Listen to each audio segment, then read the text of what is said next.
Hi friends, welcome to our channel. మనము ప్రతిరోజు ఒక వీడియో చూస్తూ ఉన్నాం. టెట్కి సంబంధించి మ్యాథమెటిక్స్లో గత సంవత్సరంలో వచ్చినటువంటి ప్రశ్నపత్రాలను మనం ప్రతిరోజు ప్రాక్టీస్ చేసుకుంటూ ఉన్నాం. చిన్న చిన్న ట్రిక్ల ద్వారా సూత్రాలు వాడకుండా సులభంగా ఎలా చేయవచ్చో వివరిస్తూ ఉన్నాను. అందరూ సబ్స్క్రైబ్ చేసుకోండి, నచ్చినట్లయితే షేర్ చేయండి. సబ్స్క్రైబ్ చేసుకున్నట్లయితే లైవ్ క్లాసులు చెప్పేటప్పుడు ఎంతో ఉపయోగపడుతుంది. కాబట్టి మీరు తప్పనిసరిగా సబ్స్క్రైబ్ చేసుకోండి. అలాగే కామెంట్లో మీకు డౌట్స్ ఏమైనా ఉన్నట్లయితే క్లియర్గా రాయండి. మనం ప్రతిరోజు ఏ సూత్రాలు ఉపయోగించకుండా ప్రతి ప్రాబ్లంని ఎలా సాల్వ్ చేయాలో చూస్తూ ఉన్నాం. అదేవిధంగా ఈరోజు మరొక ప్రాబ్లం చూద్దాం. If 3 cubes whose edges measure 3 centimeters, 4 centimeters and 5 centimeters are melted and made into a cube, then the edge of the new cube is 3 సెంటీమీటర్లు, 4 సెంటీమీటర్లు మరి 5 సెంటీమీటర్ల భుజాల కొలతలు గల 3 సమఘనములను కరిగించి ఒక సమఘనమును తయారు చేసిన దాని భుజం కొలత ఎంత? బయలాజికల్ సైన్స్ బ్యాక్గ్రౌండ్ వాళ్లకు ఈ సమఘనం అంటే ఏమిటి, ఇది కొంత ఇబ్బంది కలిగే అవకాశం ఉంటుంది. అలాగే వీటిని కరిగించి మళ్ళీ సమఘనాన్ని తయారు చేశారంటే ఏం చేయాలి ఏమిటి అని అనుకుంటుంటారు. దీంట్లో నిజానికి సూత్రం ఉపయోగించి మనం చేయొచ్చు. 3 ఘనాలని కరిగించారు. ఇక్కడ మీకు చిన్న ట్రిక్ ఏంటంటే క్యూబ్ అనుంది. క్యూబ్ అట్లనే తెలుగులో ఘనము అని ఉంటుంది. ఘనము అంటే ఘాతం 3. ఇక్కడ 3 యొక్క ఘాతం 3 క్యూబ్ అంటాం. ఇక్కడ చూడండి, మనము ఇక్కడ పటాల్లో మీరు గమనించినట్లయితే మొదటిది 3 భుజాలు సమానంగా ఉండేటటువంటిది, అంటే పొడవు వెడల్పు ఎత్తులు సమానంగా ఉంటే దాన్ని సమఘనం అంటాం. ఇక్కడ 3 సెంటీమీటర్లు 3 సెంటీమీటర్లు ఇచ్చారు. రెండవదేమో 4 సెంటీమీటర్లు 4 సెంటీమీటర్లు 4 సెంటీమీటర్లు, మూడవది 5 సెంటీమీటర్లు 5 సెంటీమీటర్లు 5 సెంటీమీటర్లు. ఇట్లాంటి 3 ఘనాలను కరిగించారు. కరిగించి మొత్తం ఒకటిగా తయారు చేశారు. అట్లాంటప్పుడు క్యూబ్ అని ఇచ్చినట్లయితే కరిగించారు అంటే క్యూబ్ పెట్టేయండి, అంటే ఘాతం 3 రాయండి. ఇక్కడ మొదటిది 3 క్యూబ్, రెండవ దానిది 4 క్యూబ్, మూడవ దానిది 5 క్యూబ్. ఈ 3 విడివిడి ఘనాలు కాబట్టి వీటిని కరిగించారు కదా, కాబట్టి 3 cube plus 4 cube plus 5 cube. ఇది కూడితే మనకు 216 వచ్చింది. ఇది పెద్ద ఘనం, అంటే మనము ఈ కరిగించి తయారు చేసినటువంటి పెద్ద ఘనం యొక్క ఘన పరిమాణం అంటాం. ఈ 216 మళ్ళీ క్యూబ్ అనగానే ఘనము అనుకున్నాం కదా, ఇక ఇక్కడ సూత్రం రాలేదు, మరి ఎట్లా? అందుకని క్రింద ఇచ్చిన ఆప్షన్స్లో ఫస్ట్ది 9ని 3 సార్లు గుణించండి 729, 8ని 3 సార్లు గుణిస్తే 512, 7ని 3 సార్లు గుణిస్తే 343, 6ని 3 సార్లు గుణిస్తే 216. కాబట్టి మన ఆప్షన్ ఏంటి? 4, అంటే 6 అనేది మన జవాబు అవుతుందన్నమాట. అంటే 3 ఘనములు కరిగించి ఒకే ఘనంగా తయారు చేసినప్పుడు దాని యొక్క భుజం పొడవు 6 అవుతుంది. ఇక మరొకటి చూద్దాం. If the diameter of a wheel is 1.26 meters, then the distance covered in 500 revolutions in meters is 1.26 మీటర్ల వ్యాసము కలిగిన చక్రము 500 భ్రమణాలు తిరిగినా అది పూర్తి చేయు దూరము. ఇక్కడ 1.26 మీటర్ల వ్యాసం ఏంటి, చక్రం ఏంటి, 500 భ్రమణాలు చేయడం ఏంటి, ఇదంతా కన్ఫ్యూజ్ అవ్వక్కర్లేదు. సింపుల్గా మీకు వీల్, అట్లనే సర్కిల్, అలాగనే స్పియర్, అట్లనే స్తూపము, ఇట్లాంటివి ఇచ్చినట్లయితే తప్పనిసరిగా మనకు మల్టిపుల్ చాయిస్ ఇస్తారు కదా, ఆ ఆప్షన్స్లో 11చే భాగించబడేవి ఉంటాయి తప్పనిసరిగా మ్యాక్సిమం. కాబట్టి మీరు ఏ లెక్క చేయక్కర్లే, క్రింద ఇచ్చిన ఆప్షన్స్లో 11చే భాగించబడే ఏంటో చూస్తే అయిపోద్ది ఆన్సర్, అంతే. ఎందుకు అంటే ఇక్కడ ఈ సూత్రాలన్నింటిలో పై అనే విలువ వాడతారు. పై అంటే 22/7. 22/7లో ఆ పైన 22లో 11 గుణిజం ఉంటుంది. 11 2 22. కాబట్టి ఎక్కడ క్యాన్సిల్ అవ్వకపోతే ఆ 11 అలానే ఉంటుంది. తర్వాత ఆ 11 యొక్క గుణిజాలే మనకు వస్తాయి. నిజానికి సూత్రం ప్రకారం చేయాలంటే దీని 1.26 మీటర్ల వ్యాసం కలిగిన చక్రము అంటే వ్యాసం ఉన్నట్లయితే దాన్ని πd అనే సూత్రం ద్వారా చేస్తారు. πd 22/7 × 1.26. ఇది ఒక భ్రమణము అంటే చుట్టుకొలత అంటాం. ఒక చుట్టూ తిరిగితే వచ్చేది 22/7 × 1.26. 500 భ్రమణాలు అన్నాడు కాబట్టి 500 × 22/7 × 1.26. ఇట్లా చూసినట్లయితే 1980 వస్తుంది. ఈ సూత్రం వాడకుండా చేయాలి అంటే మీకు ముందే చెప్పా, క్రింద ఇచ్చినటువంటి ఆప్షన్స్లో 11చే భాగించబడేవి ఏదో చూసినట్లయితే సింపుల్గా ఆన్సర్ వచ్చేస్తుంది. ఇక మనం ఒకసారి కింద ఇచ్చిన ఆప్షన్స్ని చూద్దాం. 1980 మరి 11చే భాగించబడుతుందా లేదా అంటే భాజనీయత సూత్రాలు గుర్తు రావాలా. 11చే భాగించబడాలంటే చూడండి, 1 వదిలిపెట్టి మరొక అంకె అంటే 1 + 8. ఇక్కడ చూడండి 1980లో 1 9 వదిలేస్తాం, మళ్ళీ తర్వాతది 8. 1 + 8 9 అయింది. ఇక్కడ వదిలేసినవి 9, 0 ఆ 2 కూడితే 9. ఈ వచ్చిన జవాబులను తీసేయాలి. 9 - 9 0. ఇక్కడ ఇలా తీసేసినప్పుడు 0 కానీ 11 కానీ 22 కానీ 33 కానీ ఇట్లా 11చే భాగించబడి ఏవి వచ్చినా సరే ఆ సంఖ్య మొత్తము 11చే భాగించబడుతుంది. ఇక్కడ 0 వచ్చింది కాబట్టి 1980 11చే భాగించబడుతుంది. ఇదే మనకు ఆన్సరు. ఇక రెండవది 1990. దీన్ని చూద్దాం. 1 + 9 10, 9 + 0 9. 10లోంచి 9 పోతే 1 వచ్చింది. ఈ 1 అనేది 11చే భాగించబడదు కాబట్టి ఇది కాదు. అట్లే 1970 1 + 7 7 ఇక్కడ 8 పొరపాటు పడింది. అట్లే 9 + 0 9. ఈ 9లోంచి 8 పోతే 1 వస్తుంది. ఇది కూడా తప్పుగా పడింది, ఇక్కడ 1 వస్తుంది కాబట్టి ఇది కూడా కాదు. నెక్స్ట్ 1890 1 + 9 10, 8 + 0 8. 10లోంచి 8 పోతే 2. వీటన్నిటిలో 1 ఇట్లా 1 2 అట్లా వచ్చాయి. దీనికి మొదటి దానికి మాత్రం 0 వచ్చింది. 0 వచ్చినా 11 వచ్చినా 22 వచ్చినా ఆ సంఖ్యలు 11చే భాగించబడతాయి.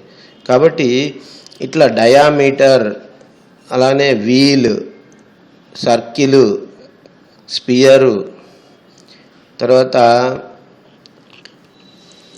కోను, ఇట్లాంటివి సిలిండరు, ఇట్లాంటివి వాటికి సంబంధించి లెక్కలు వచ్చినట్లయితే మ్యాక్సిమం ఆప్షన్స్లో 11తో డివిజిబుల్ అయ్యేటటువంటిదే ఉంటుంది. ఆ విధంగా మనము సింపుల్గా చేయొచ్చు. ఇక్కడ కూడా అంతే, లెక్క అంతా చేయకుండానే మన క్రింద 11చే భాగించబడేది చూసుకున్నట్లయితే జవాబు అయిపోతుంది. ఇక్కడ మరొక లెక్క చూద్దాం. If AD and BE are medians of a triangle ABC and F is point on AC such that DF parallel to BE, then CF is to AC ఎంత అన్నారు. ఇది జాగ్రత్తగా మనము చదువుకుంటూనే దీనికి సంబంధించిన ఫిగర్ వేసుకోవాలి. ట్రయాంగిల్ ఏబిసిలో AD మరియు BEలు 2 మధ్యగత రేఖలు. BEకి సమాంతరంగా DE ఉండేటట్లు AC మీద బిందువు F అయితే CF ఈజ్ టు AC ఎంత అన్నారు. మరొకసారి ఇది చదివేటప్పుడే దీనికి సంబంధించిన బొమ్మ గీసుకోవాలి. త్రిభుజం ఏబీసీలో త్రిభుజం ఏబీసీ గీసాం. ఏడి మరియు బిఈలు రెండు మధ్యగత రేఖలు. మధ్యగత రేఖలు అనగానే కన్ఫ్యూజ్ అవ్వక్కర్లేదు. ఏడి అనేది మధ్యగత రేఖ. మధ్యగత రేఖ అంటే ఏ నుంచి ఎదుటి భుజానికి ఎదుటి భుజం యొక్క మధ్య బిందువు గీయబడిన రేఖ. చూడండి ఇక్కడ రాశాను నేను క్లియర్గా. ఏడి అనేది ఏ నుండి బీసీ యొక్క మధ్య బిందువుకి గీసిన రేఖ. అంటే ఈ ఏ నుంచి బీసీకి గీస్తాం. ఇక్కడ బీసీ యొక్క మధ్య బిందువుకి, దాన్ని మధ్యగత రేఖ అంటారు. అప్పుడు BD is equal to DC అవుతుంది. అట్లనే ఇంకొకటి ఇచ్చారు. బిఈ అనేది బి నుండి ఏసీ యొక్క మధ్య బిందువు గీసిన రేఖ. ఇక్కడ AE is equal to EC అవుతుంది. ఇది బాగా గుర్తుపెట్టుకోండి. ఇట్లా ఇవ్వడం జరిగింది. అయితే ఇంకొకటి మళ్ళీ ఏమన్నాడు, ఈ బిఈకి సమాంతరంగా డిఎఫ్ ఏసీ మీద బిందువు ఎఫ్ గీశారు. ఇక్కడ సమాంతరంగా బిఈకి సమాంతరంగా డిఎఫ్ని గీయడం జరిగింది. అయితే ఈ సిఎఫ్ మరియు ఏసీ యొక్క నిష్పత్తి ఎంత? ఈ బొమ్మ చూడగానే మనం చెప్పొచ్చండి, ఇక్కడ ఈ అనేది ఏసీ యొక్క మధ్య బిందువు. ఇది ఎంత ఉంటుందో, ఏఈ ఎంత ఉంటుందో ఈసీ కూడా అంతే ఉంటుంది. ఏఈ ఎంత ఉంటుందో ఈసీ అంతే ఉంటుంది. మళ్ళీ ఇది నిజానికి ఈ సూత్రం దీనికి సంబంధించిన సిద్ధాంతం తెలిసినట్లయితే ఇది లెక్కలు బ్యాక్గ్రౌండ్ ఉన్న వాళ్ళకి అర్థమైపోద్ది. సరే, మనకు ఏమీ తెలియకపోతే ఎలా చేయాలో ఇక్కడ చూడండి. ఇక్కడ మనము బీసీ యొక్క మధ్య బిందువు డి అనుకున్నాం. ఎందుకు? మధ్యగత రేఖ కాబట్టి. అట్లనే బిఈకి సమాంతరంగా డిఎఫ్ గీసాం. ఇక్కడ చూడండి, డి మధ్య బిందువు, బిఎఫ్ అనేది బిఈకి సమాంతరంగా డిఎఫ్ గీయబడింది. అప్పుడేమైందంటే ఈ ఎఫ్ అనేది ఈసీలకు మధ్య బిందువు అవుతుంది అనమాట. ఈసీకి మధ్య బిందువు అవుతుంది. ఇందాక ఈ ఏమనుకున్నాం, ఏసీకి మధ్య బిందువు అనుకున్నాం. కాబట్టి ఎఫ్ ఏమో సిఈకి మధ్య బిందువు. అంటే ఇది ఒక భాగం ఉంటే ఇది ఒక భాగము, దీనికి ఇది రెండు భాగాలు. కాబట్టి సిఎఫ్ ఈజ్ టు ఏసీ అని అడిగినప్పుడు సిఎఫ్ ఒక భాగం అయితే ఏసీ మొత్తం 4 భాగాలు. కాబట్టి 1:4 అనేది మనకు సమాధానం అవుతుందన్నమాట. ఇవి ఎటువంటి రేఖాగణిత భావనలు తెలియకపోయినా చిన్నగా ఆ బొమ్మ గీసుకుంటూ దాంట్లో ఉన్నది అర్థం చేసుకున్నట్లయితే చక్కగా మనం చేయగలుగుతాం. మరొక ప్రశ్న, the average weight of Raju, Deepu and Venkat is 40 kgs. Both Deepu and Venkat have the same weight. If Raju's weight is 46 kgs, then Deepu's weight in kgs is. రాజు, దీపు మరియు వెంకట్ల సగటు బరువు 40 కిలోగ్రాములు మరియు దీపు వెంకట్ల బరువులు సమానం. ముగ్గురు ఉన్నారండి, వాళ్ళ సగటు బరువు 40 కిలోలు. అందులో ఇద్దరిది సేమ్ సమానంగా ఉంటుంది అన్నమాట. అయితే రాజు బరువు 46 కిలోలు. అయినా దీపు బరువు ఎంత? ఇది ఎటువంటి సూత్రం రాకపోయినా చేయొచ్చు. సింపుల్గా రాజు, దీపు, వెంకట్ల సగటు బరువు 40 కేజీలు. వారి మొత్తం బరువు అని అంటే 40 × 3 వేయడమే.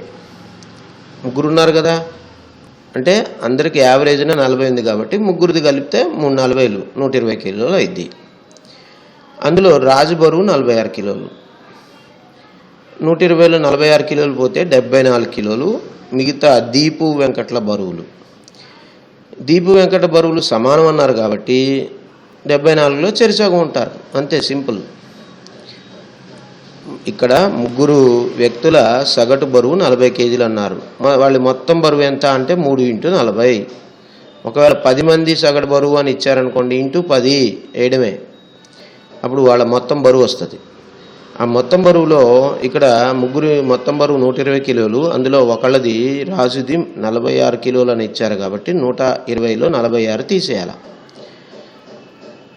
తీసేస్తే 74 కిలోలు వచ్చింది. ఈ 74 కిలోలు ఎవరిది? దీపు మరియు వెంకట్ల మొత్తం బరువు. అయితే ఇద్దరిది బరువులు సమానం అన్నారు కాబట్టి చెరిసగం ఉంటుంది 37 కేజీలు. కాబట్టి ఇట్లాంటివి కూడా మనము జాగ్రత్తగా ప్రశ్నను చదువుతూ అందులో ఏమి ఇచ్చారు ఏం కనుక్కోవాలో చూస్తూ వెళ్ళినట్లయితే చాలా సులభంగా చేసుకుంటాం. మరొకటి, Ramu paid 3,290 towards a bill after obtaining 6% discount. The amount of the original bill in rupees was. Ramu 6% డిస్కౌంట్తో 3,290 రూపాయలు మొత్తం చెల్లించాను. అయినా అతను బిల్లు విలువ ఎంత అంటే ఒరిజినల్ బిల్ ఎంత అయింది, అసలు ఎంత అయితే దాని మీద డిస్కౌంట్ ఇచ్చారు. ఇది గత వీడియోలో మనం ముందే చెప్పుకున్నాం. సింపుల్గా ఆప్షన్స్ నుంచి చేసుకున్నట్లయితే సులభంగా వస్తుంది. అంటే ఒక్కొక్కటి మనము 6% అంటే వాళ్ళు చెప్పిన దానికి 6% తగ్గించారు కాబట్టి వాళ్ళు చెప్పిన ధరలు కింద ఈ 4 ఆప్షన్స్లో ఏదో ఒకటి ఉంటుంది. ఉదాహరణకు అక్కడ 3,500 ఫస్ట్ది 4th ఆప్షన్ తీసుకున్నట్లయితే 3,500 ఇంటూ 6/100 అది 210 రూపాయలు అయింది. 3,500కి 210 తగ్గిస్తే 32.90 ఇలా వచ్చేసింది. ఇక రెండవది 3,600 తీసుకున్నాం అనుకోండి, అక్కడ 216 వచ్చింది. 3,600లో 216 పోతే 33.84 అయింది. ఇక 36, 35 అంటే 3,635 తీసుకుంటే ఇది నేను క్యాలిక్యులేషనే చేయలే. ఎందుకని ఇలా చూడగానే అర్థమైపోద్ది. ఇక్కడ జీరోలు ఉన్నాయి కాబట్టి భిన్న రూపంలో వస్తుంది మనకి. ఇది ఆన్సర్ కాదు. అట్లనే ఇక్కడ 3,450 ఇంటూ 6/100 ఇది వేస్తే 207 వచ్చింది. 207 తీసేస్తే 3,243 మనకు 3,290 రావాలా. కాబట్టి ఇట్లా ఆప్షన్స్లో నుంచి చూసుకొని చేసుకోవచ్చు. లేదా ఇంకొక పద్ధతి, 6% తగ్గింపు అన్నారు అంటే 100 రూపాయలకి 6 రూపాయలు తగ్గిస్తారు. అంటే వాళ్ళు 100 చెప్తారు, మనకి ఎంతకి ఇస్తారు, 94కి ఇస్తారు.